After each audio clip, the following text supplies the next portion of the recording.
And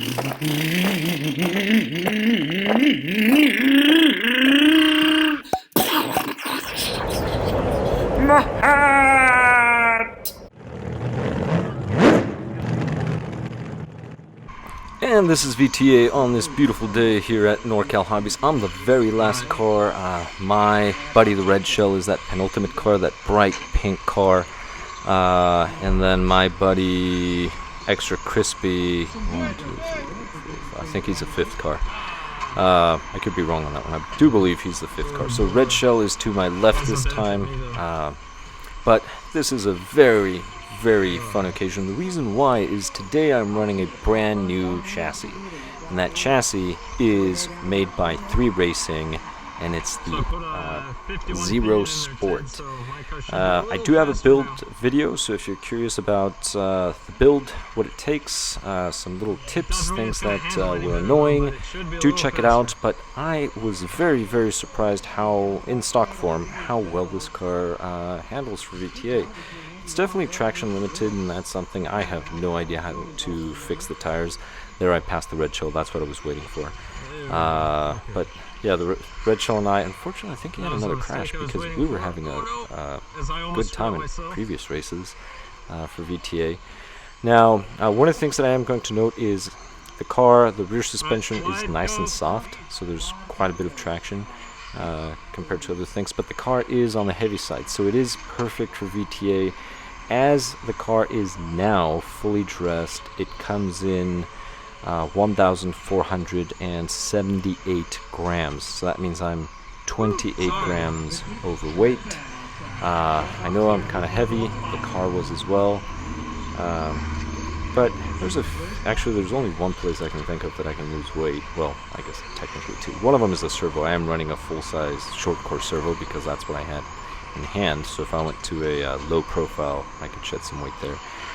But I have absolutely no additional weights on this car. Absolutely no additional weights, and it's just your standard battery pack that weighs, that's a good question, I don't remember the exact weight. It's probably about 272 grams or something. If you look at the, actually I did a review on the Gen Ace 6000 milliamp hour battery a long time ago, 2S. So the weight is in that video. And now the body is somewhat heavy. I would have to weigh the body, but this body, I'll be honest, I'm driving the best looking car out here. This is made by HPI. It's a 1970 Ford Mustang, which happens to be my favorite year. This is the 302 model, so they make a 302, I think they make a 428 or 429. I always get the numbers mixed up. But anyway, beautiful. Yes, it has a wing. Yes, that wing is legal because it is part of the kit. That's the way the car was made back in the day. I don't know if that was the first year or second year, because I can't remember if the 1969 came with the wing. 1970 did.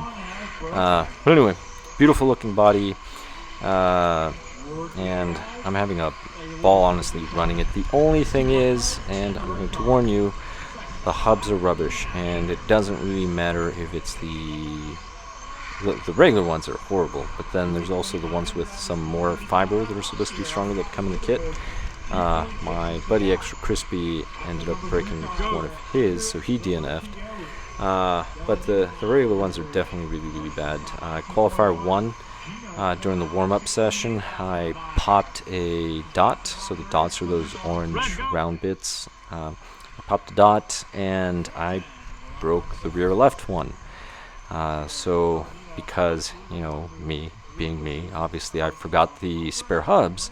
I had nothing to do except for ask the guy that was in the pit in front of me for some super glue that he had, actual super glue. So I put some super glue there, then let it dry a little, tried threading it. It worked at first. Then qualifier 1, guess what happened? TNF'd, but at least this time I got to race. I actually recorded part of that thinking I may not make it to the main, I'll be honest. But then what I ended up doing after that is I just super glued the whole thing. I ended up super gluing the ball stud onto the hub, and that's what it held. So in the B main, I was just paranoid, scared, trying to drive the car. easy. Actually, the red shell got first, I got second, so we got bumped up. That's why I was at the very end. But I was just worried I was going to hit something with that side, and then I was going to DNF again, and luckily I did not. So this was actually a pretty good run.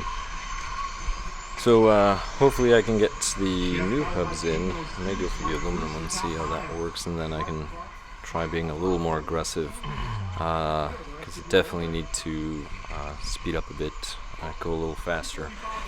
But other than that, the car handles great, so now I need to figure out what other things to do to modify the car, maybe tweak the suspension, and try to go a lot faster. One of the things that you may be noticing, sometimes on the sweeper or some of the other turns, I'll actually drift a little, but it's very controllable. So far, whenever I'm, say, losing, I guess, the car or losing traction, I can still relatively control it. Right there, I just whipped the rear end. But let's see if I do it on the sweeper this time. And that is something that really caught my attention that I thought was really cool. Why? Because it's VTA, and VTA, they're just the best looking cars. They truly are. I mean, USGT's alright, but almost everybody drives the same generic body. I'm not going to mention which body it is. But VTA definitely has some really good looking cars. Although most people here drive like a 68 Camaro. Maybe it's a 69, I can't tell. I would have to look at the lights to be able to tell the difference. But so far this chassis, I'm very, very happy with it.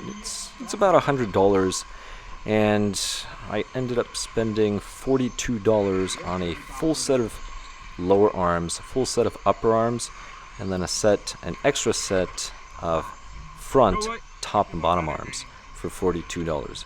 Compared to another chassis brand, one of the mainstream ones that I'm running, for $42 I wouldn't be able to buy 2 arms. That's an example. Now, how durable are the cars? Well, that's a different story. I did not break any arms, but that hub, oh my god, that hub. So we'll see. 3Racing does make some aluminum hubs, I believe. $15 each, or maybe it's $15 a pair, I'm not sure. It might be $15 each. So $60 hubs for a $100 car. I know, it seems kind of weird, but it's still less than $200 for that. Well, not including the other arms. But even if you include the arms, $250 for everything, can't really beat it. But here I am just enjoying the time. Yes, these are brand new VTA tires.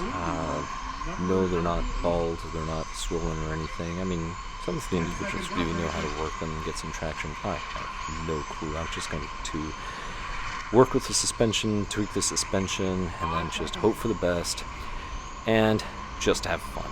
I mean, even here I didn't do too bad, considering I was a bump up. I actually did pretty well. I was dead last, but I did not end dead last. So, thank you so much for watching. Just showing the rest of my buddy's run. There he goes, red shell. It was fun racing with him. But again, thank you very much for watching, and I'll catch you in the next one.